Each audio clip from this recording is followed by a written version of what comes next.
بسم اللہ الرحمن الرحیم باللہ من الشیطان اللعین الرجیم بسم اللہ الرحمن الرحیم الحمد للہ رب العالمین الصلاۃ والسلام علی محمد وآلہ الطیبین الطاہرین لا سیما بقیت اللہ المنتظر فی العالمین واللعن الدائم علی اعدائہم اجمعین. اما بعد، ناظرین محترم السلام علیکم. ہماری گفتگو اخباریت اور اخباریت کے شبہات.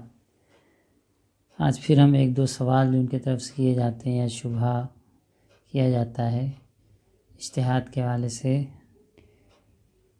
مثلا ایک سوال یہ کرتے ہیں وہ کہ امام زمانہ علیہ السلام کے پردہ غیبت میں جانے تک شیعان علی میں اجتہاد پایا جاتا تھا یا نہیں.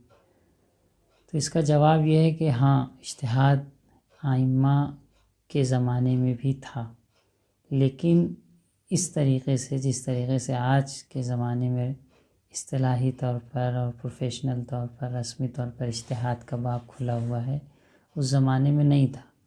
کیونکہ اجتہاد کی ضرورت ہمیں کب پڑی؟ اگر ہم اس کی طرف توجہ کریں کہ ہمیں اجتہاد کی ضرورت کب پڑی، جب معصوم ہمارے پاس موجود نہ ہو، معصوم کے قول تک ہم رسائی نہ حاصل کر سکیں، تب ہمیں اجتہاد کی ضرورت تھی.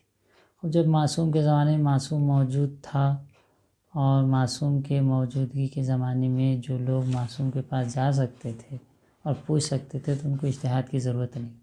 ہاں، کبھی یہ ہوتا تھا کہ خود چھٹے امام نے 4000 شاگرد تربیت کی تھی. 4000 شاگرد ایسا نہیں کہ سب تقلید کرتے تھے، سب امام کی جو بات سنا، امام تو اس کو امام علیہ السلام انہیں تمام فروع فقہی کو نہیں بیان کر پاتے تھے، اتنی فرصت نہیں ہوتی تھی.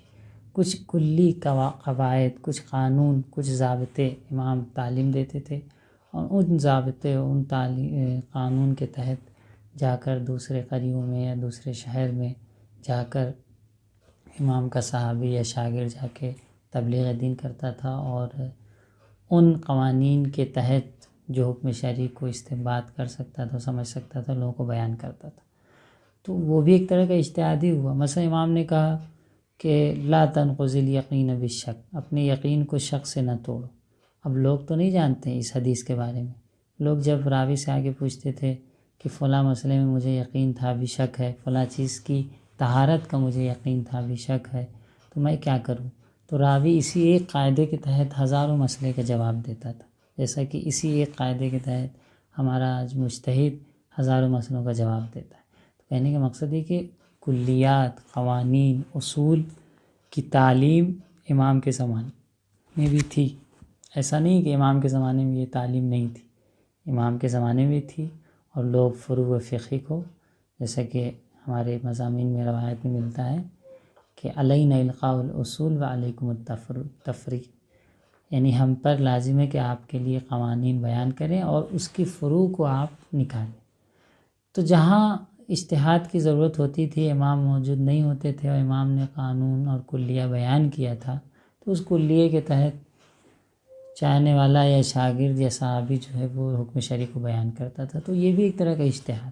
اب یہ اور بات ہے کہ غیبت کے زمانے میں یہ ضرورت ہماری اور اشد ہو گئی، امام سے دوری اور ظاہری طور پر امام کا ہمارے درمیان میں موجود نہ ہونا، یہ ایک خود ہمارے لیے مشکل ہو گئی. اور جہاں پر امام کے پاس رجوع کر کے ہم مشکل کا حل نکال سکتے تھے یا سمجھ میں نہیں آتا تھا، نتیجتاً وہاں کے لیے پھر ہمیں کچھ ایسے اصول یا جو عقلی ہیں ان کا سہارا لینا پڑتا ہے، کیونکہ عقل بھی اللہ کی طرف سے ایک حجت ہے.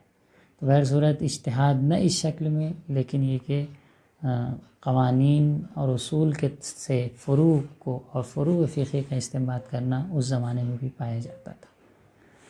ایک سوال اور یہ ہے کہ مجتہد کے فتاویٰ میں اختلاف کیوں؟ یہ بھی ایک سوال ہے اور اچھا سوال ہے کہ مجتہد افراد آپس میں کیوں اختلاف کرتے ہیں. اخباریت کی طرف سے آیا ہے.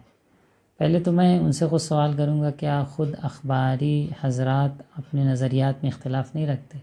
یعنی ان کا ہر عالم ایک ہی چیز بیان کرتا ہے؟ یقیناً ایسا نہیں.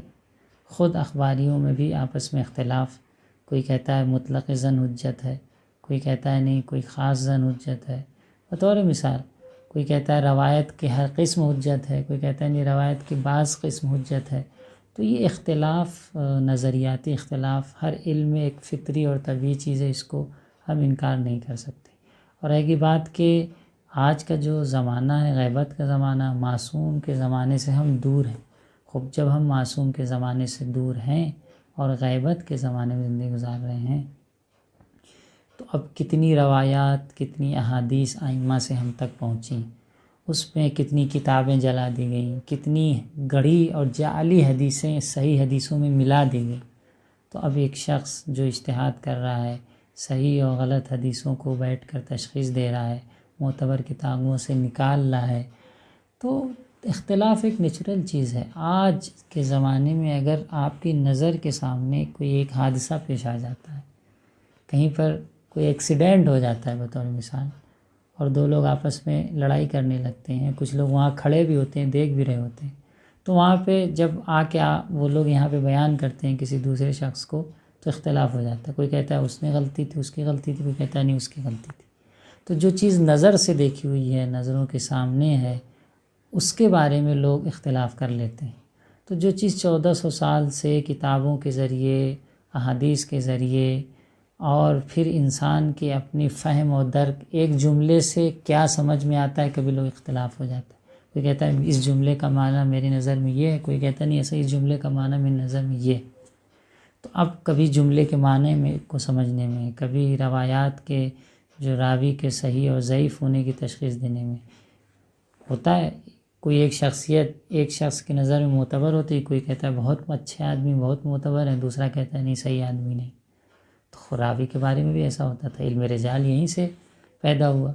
تو ابھی آپ یہ نہیں کہہ سکتے کہ اختلاف کیوں، اصلا اختلاف ایک نیچرل اور طبیعی چیز ہے۔ نظریاتی اختلاف علمی کاموں میں جتنے علمی شعبے ہیں وہاں دیکھ لیجئے، معصوم کے اگر اختلاف نہیں ہوتا تو معصوم کی نظروں کے سامنے لوح محفوظ موجود ہے، وہ لوح محفوظ کو دیکھ رہا ہے اور حکم خدا کو، لیکن ہمارے سامنے تو لوح محفوظ نہیں ہے، مجتہد معصوم تو نہیں ہے، اسے جو چیزیں اس تک پہنچی اسی سے حکم شرعی کو سمجھ کے نظریہ دینا ہے۔ کسی کا مزاج بہت احتیاطی مزاج ہوتا ہے تو وہ احتیاط کے مطابق فتویٰ دیتا ہے، کوئی مزاج احتیاط کم کرتا ہے تو وہ بہت سی چیزوں کو جلدی یقین پیدا کر لیتا ہے۔ تو یہ کہنا کہ اختلاف کیوں اور کہاں سے آیا، میرے خیال سے جو شخص یہ کہے کہ اختلاف نہیں ہونا چاہیے اس کی بات غیر معقول ہے۔ اختلاف ہونا تو ایک معقول چیز ہے اور فطری ہے، اور طبیعتاً اختلاف ہوتا رہتا ہے۔ اس لیے ہاں آپ دیکھیے کبھی بھی ضروری مسائل میں کوئی یہ نہیں کہتا، یہ کوئی مجتہد ایسا نہیں ہے کہ کہا کسی اس نے کہا ہو کہ نماز واجب نہیں یا روزہ واجب نہیں۔ ضروری مسائل جو بنیادی مسائل ہیں اس میں اختلاف نہیں، فرعی مسائل میں، جزیات میں، جہاں پر نظریہ پردازی اور نظریہ بیان کرنے کا مورد ہوتا ہے، اور جہاں پر یہ ممکن ہوتا ہے کہ انسان ایک چیز سے صحیح سمجھے یا نہ سمجھے، اختلاف ہو جاتا ہے۔ ورنہ جس چیز کو سب مانتے ہوئے وہ اسلام کے مسلمات ہیں، اس میں کہیں اختلاف ہے مراجع میں، نماز میں، روزے میں، حج میں؟ تو جزیات و فروعی مسائل میں اختلاف ہونا ایک نیچرل چیز ہے۔ اس لیے یہ شبہ بھی کہ غیبت کے زمانے میں مجتہد میں اختلاف، یہ کوئی صحیح شبہ اور وارد شبہ نہیں ہے، اس کا جواب واضح اور روشن ہے۔ السلام علیکم ورحمۃ اللہ